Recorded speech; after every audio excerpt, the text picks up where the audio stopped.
ಇನ್ನೊಂದು 4 days bike taxi ಭವಿಷ್ಯ ನಿರ್ಧಾರ ಆಗುತ್ತೆ ಹೈಕೋರ್ಟಲ್ಲಿ. ಸರ್ಕಾರ ಏನು ನಿಲುವು ಕೊಡುತ್ತೆ ನೋಡೋಣ. ಬೈಕ್ ಟ್ಯಾಕ್ಸಿ ಬೇಕಾ ಬೇಡವಾ ಅನ್ನೋದನ್ನ ಸರ್ಕಾರ ತಿಳಿಸಲ್ವೋ ಗೊತ್ತಿಲ್ಲ. ಇನ್ನು ಅದರಲ್ಲಿ ಆಲ್ರೆಡಿ 7-8 ಸ್ಟೇಟ್ಗಳಲ್ಲಿ ಬೈಕ್ ಟ್ಯಾಕ್ಸಿ ರನ್ನಿಂಗ್ ಇದೆ. ಅದೇ ಪ್ರಕಾರ ನೀವು ಯಾಕೆ ಮಾಡಬಾರ್ದು ಅಂತಲೂ ಕೂಡ ಪ್ರಶ್ನೆ ಮಾಡ್ತಾ ಇರೋದು ಹೈಕೋರ್ಟು ಕೂಡ.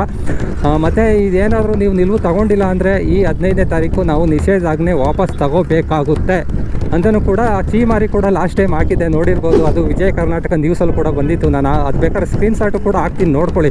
ತುಂಬ ಜನ ನೀನೇನೋ ಜಡ್ಜು ಅನ್ನೋ ಥರ ಹೇಳ್ತಿರಲ್ವಾ. ಅನ್ಎಜುಕೇಟೆಡ್ಗಳ ಹೋಗಿ ಕ್ಲಿಯರಾಗಿ ಓದಿ ಅಲ್ಲಿ ಏನು ಬರೆದಿದ್ದಾರೆ ಅಂತ, ಓಕೆನಾ? ಕೆಲವೊಬ್ರು ಕಾಮೆಂಟ್ ಮಾಡೋದು ಎಲ್ಲಿಂದ ನೆಗಬೇಕು ಅಂತಲೇ ಗೊತ್ತಾಗಲ್ಲ ಅವ್ರ ಕಾಮೆಂಟ್ಗಳಿಗೆ. ಒಂದು ನಿಲುವುಗಳನ್ನ ತಗೊಂಡಿಲ್ಲ ಅಂದರೆ ಈ ಟೈಮ್ ಒಳಗೆ ನಾವು ಏನು ಇವಾಗ ನಿಷೇಧಾಜ್ಞೆ ಕೊಟ್ಟಿದ್ದೀವಿ ಅದನ್ನು ಹಿಂಪಡಿಬೇಕಾಗುತ್ತೆ ಅಂತಲೂ ಕೂಡ ಕ್ಲಿಯರಾಗಿ ಹೈಕೋರ್ಟಲ್ಲಿ ಜಡ್ಜ್ಗಳು ಕೂಡ ಕ್ಲಿಯರಾಗಿ ಹೇಳಿದ್ದಾರೆ, ಓಕೆನಾ? ಬೇಕಾದ್ರೆ ಇನ್ನೊಂದು ಸಲ ಕ್ಲೀನಾಗಿ ಓದ್ಕೊಳ್ಳಿ. ಯಾರ್ಯಾರು ಏಟರ್ಸ್ ಇದ್ದೀರಾ ಬೈಕ್ ಟ್ಯಾಕ್ಸಿ ಬಗ್ಗೆ ಅವರೆಲ್ಲ, ಓಕೆನಾ?